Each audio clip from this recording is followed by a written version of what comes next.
Content 5 आज हम लोग चर्चा करेंगे। द एवोल्यूशन ऑफ स्लावेरी मीन्स दास प्रथा का उन्मूलन। One of the most revolutionary social reform of the Jacobian regime was the evolution of slavery in the French colonies. The colonies in the Caribbean, Martinique, Guadeloupe and Saint Domingo were important suppliers for commodities such as tobacco, indigo, sugar and coffee, but the reluctance of Europeans to go and work in distant and unfamiliar lands meant a shortage of labor on the Plataeans. So this way met by a triangular slave trade between Europe, Africa and the Americas. The slave trade began in the 17th century. French merchants sailed from the ports of Bordeaux or Nantes to the African coast, where they bought slaves from local chieftains, branded and shackled. The slaves were packed tightly into ships for the 3-month-long voyage across the Atlantic to the Caribbean.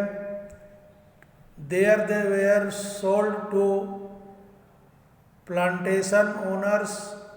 The exploitation of slaves labor made it possible to meet the growing demand in European markets for sugar, coffee and indigo.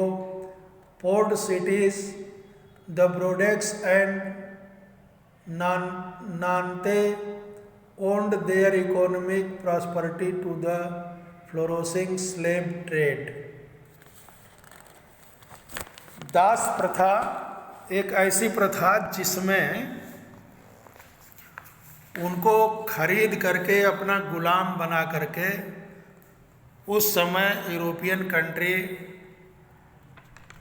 अपने colonies, दूर दराज की जो colonies उनकी थी, औपनिवेश जो थे, जिन देशों पर उन्होंने अधिकार कर रखा था, वहाँ के चाय, तंबाकू, चीनी और नील के बागानों में काम करने के लिए इन दासों को वो ले जाते थे। क्योंकि यूरोपीय कंट्री के आम नागरिक उन जगहों पर काम करने के इच्छुक नहीं रहते थे, इसलिए वहाँ का पूरा बागान का जो भी कारोबार था, वो सारा कारोबार दास प्रथा पर निर्भर था। और विशेष तौर से फ्रांस जो है वह अफ्रीका से दासों को खरीद करके अपने औपनिवेशिक देशों में इन दासों को ले जाते थे और वहाँ काम करवाते थे। पूरा का पूरा ट्रेड फ्रेंच कॉलोनीज और अदर यूरोपीय कंट्री के कॉलोनियों का सारा ट्रेड जो है इन दासों के ऊपर डिपेंड था। और दासों की स्थिति बड़ी बुरी होती थी, क्योंकि वो खरीदे हुए एक तरह से गुलाम होते थे। 24 घंटे उनसे काम लिया जाता था, किसी प्रकार का उनको वेजेस नहीं दिया जाता था, खाने पीने की भी बहुत लिमिट मात्रा उनको दी जाती थी। और यह जो है दास प्रथा 17वीं सेंचुरी में प्रारंभ होती है। Throughout the 18th century there was little criticism of slavery in France. 18th century तक फ्रांस में किसी भी प्रकार के क्रिटिसिज्म इस स्लेवरी को लेकर नहीं होता, दास प्रथा को लेकर नहीं होता। The national assembly held long debate about whether the rights of man should be extend to all French subject including those in the colonies, but it did not pass any law fearing opposition from businessmen who income depend on the slave trade। हालांकि national assembly में slavery के ऊपर जो है चर्चा हुई, बहस हुई और समस्त फ्रांसीसी सोसाइटी को जो भी राइट मिला हुआ था वह राइट फ्रांस चाहता था कि उसके कॉलोनीज के लोगों को भी मिले, लेकिन चूंकि इस पर कोई कानून इसलिए नहीं बन पाया कि जो ट्रेडर थे, व्यापारी थे, उन व्यापारियों के प्रेशर के कारण, क्योंकि पूरा व्यापार जो है इन दासों पर डिपेंड था, इसलिए व्यापारियों का एक प्रेशर था असेंबली के ऊपर, इसलिए उस व्यापारियों के भय के कारण कोई कानून पास नहीं हो पाया। It was finally the convention which in 1794 legislated to free all slaves in the French over sea possessions. This, however, turned out to be short-term measure. 10 years later, Napoleon reintroduced slavery. Plantation owners understood their freedom as including the right to enslave African Negro in pursuit of their economy interest. Slavery was finally abolished in French colonies in 1848। हालांकि 1794 में convention ने फ्रांसीसी colonies में सभी दासों को free करने का कानून पारित कर दिया, परंतु यह मात्र कानून 10 वर्ष तक लागू रहा। नेपोलियन बोनापार्ट के सत्ता में आने के बाद नेपोलियन बोनापार्ट ने एक बार फिर दास व्यापार को प्रारंभ कर दिया और सबसे लास्ट में 1848 में जाकर के पूरी तरह से फ्रेंच कॉलोनीज से दास प्रथा का अंत हुआ। इस तरह से यह फ्रेंच के अंदर एवोल्यूशंस, फ्रेंच के अंदर जो है दास प्रथा को समाप्त किया गया। नेक्स्ट है the revolution and everyday life. Revolution और प्रत्येक दिन की जिंदगी। फ्रांस में आम लोगों का जनजीवन, क्रांति और रोजाना की जिंदगी। Can politics change the clothes people wear, the language they speak, of the book they read? The years following 1789 in France saw many such change in the lives of men, women and children. The revolutionary government took it upon themselves to pass laws that would translate the ideas of liberty and equality into everyday practice। कह रहा है 1789 के बाद बहुत सारे changes वहाँ के general people के अंदर हुए। रिवोल्यूशनरी गवर्नमेंट ने लॉ बनाकर लिबर्टी और इक्वलिटी के आइडिया को रोज़ाना के ज़िंदगी में उतारने की कोशिश किया। One important law the came into effect soon after the storming of the Bastille. Bastille के पतन के बाद जो कानून अस्तित्व में आया वह था 1789 was the abolition of censorship. जो सेंसरशिप लगा था उस सेंसरशिप को समाप्त कर दिया गया। In the old regime all written material and cultural activities book newspaper plays could be published or performed only after they had been approved by the censor of the king. ये सारी चीज़ें राजा से approved होने के बाद ही छपती थी। Newspaper वगैरह जो भी ऊपर अभी आपने देखा, ये सब कुछ राजा से अप्रूव्ड होने के बाद छपता था। इस कानून को एबोलिश कर दिया गया, समाप्त कर दिया गया। माने ये जो सेंसरशिप था उस सेंसरशिप को हटा दिया गया। Now the declaration of the right of man and citizen proclaimed freedom of speech and expression to be a natural right. माने व्यक्ति की आज़ादी और उसकी अभिव्यक्ति, उसको बोलने की स्वतंत्रता, यह एक नेचुरल राइट माना गया। Newspaper pamphlet books and printed picture flooded the towns of France from where they travelled rapidly into the countryside. They all described and discussed the event and change taking place in France. Freedom of the press also meant the opposition views of event could be expressed. Each side sought to convince the other of its position through the medium of print.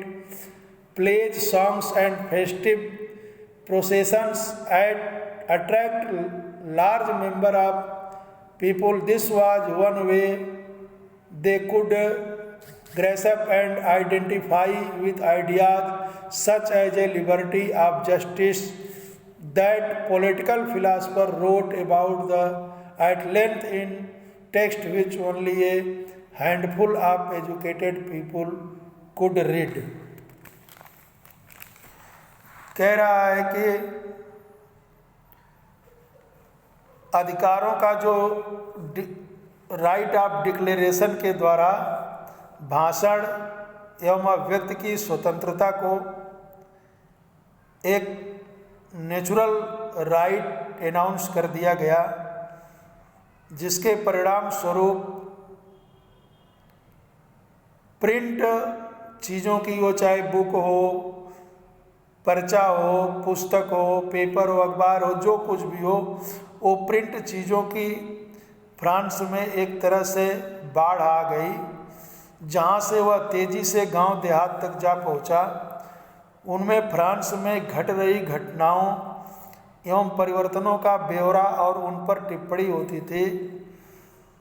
Press की स्वतंत्रता का मतलब यह था कि किसी भी घटना पर परस्पर विरोधी विचार भी व्यक्त किए जा सकते थे। इस तरह से इन माध्यमों से पक्ष और विपक्ष दोनों अपने अपने दृष्टिकोण से लोगों को सहमत कराने की कोशिश करते थे। नाटक, संगीत, उत्सवी जुलूसों में असंख्य लोग जाने लगे। स्वतंत्रता और न्याय के बारे में पॉलिटिशियन और फिलासफरों ने महत्वपूर्ण लेख लिखना शुरू किया। इस तरह से फ्रेंच के अंदर जो है इस प्रकार के सारे चेंजेज आए। लोगों को अपना जो थाट था उसको एक दूसरे से कंबाइंड करने में, साझा करने में लोगों को आसानी हुई। एक दूसरे के विचार को लोग जानना शुरू किए। कंक्लूजन्स में जो है 1804 Napoleon Bonaparte crowned himself empire of France. जैसा कि डायरेक्टरी शासन में आपने देखा था, डायरेक्टरी शासन के एंड के बाद नेपोलियन बोनापार्ट का राइज होता है और फ्रांस की सत्ता को 1804 में नेपोलियन बोनापार्ट अपने हाथ में ले लेता है। He set out to conquer neighboring European countries, dispossessing dynasties and creating kingdom were in place member of his family। उसने पड़ोस के यूरोपीय देशों की विजय यात्रा शुरू की। सम्राट बनने के बाद पुराने राजवंशों को हटाकर उसने नए साम्राज्य बनाए और उनकी बागडोर अपने फैमिली के लोगों के हाथों में दे दिया। Napoleon saw his role as a moderniser of Europe. Napoleon ने खुद को यूरोप के मॉडर्नाइजर का अग्रदूत कहा। नेपोलियन यूरोप के आधुनिकता का अपने को अग्रदूत बताया। He introduced many laws such as the protection of private property and a uniform system of weight and measure provided by the decimal system. Entirely many saw Napoleon as a liberator who would bring freedom for the people, but soon the Napoleonic armies came to be viewed everywhere as an invading force. He was finally defeated at Waterloo in 1815. Many of his measures that carried the revolutionary ideas of liberty and modern law of other parts of Europe had an impact on people long after Napoleon had left. Napoleon ने बहुत सारे reform किए। उसने private property के ऊपर कानून बनाया, decimal system को उसने लागू किया, मेजरमेंट के सिस्टम को उसने इक्वल किया। इसलिए प्रारंभ में नेपोलियन एक मसीहा की तरह फ्रांस के लोगों को लगा और वह जितने भी युद्ध किए, किसी भी युद्ध में नेपोलियन डिफीट नहीं खाया। लेकिन जब वो डिफीट खाया है 1815 में वाटरलू के मैदान में, वाटरलू की लड़ाई में जब नेपोलियन डिफीट खाया है, तो यह वाटरलू की लड़ाई उसकी आखिरी लड़ाई साबित होती है। उसके बाद वह उसको गिरफ्तार करके जो है सेंट हेलेना द्वीप में भेज दिया जाता है, जहाँ पर उसकी जीवन लीला समाप्त हो जाती थी है। लेकिन जो नेपोलियन फ्रांस का मुक्तिदाता लगता था, मसीहा लगता था और लोगों को लगता था कि ये जनता को स्वतंत्रता दिलाने की उम्मीद थी, पर जल्द ही उसकी सेना के लोग हमलावर होने लगे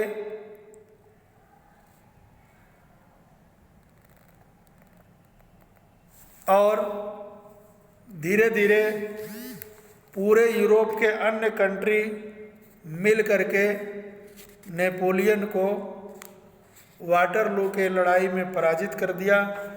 इस तरह से नेपोलियन का पतन होता है। But the ideas of liberty and democratic rights were the most important legacy of the French revolution. पर फ्रेंच रेवोल्यूशन का सबसे जो है इम्पॉर्टेंट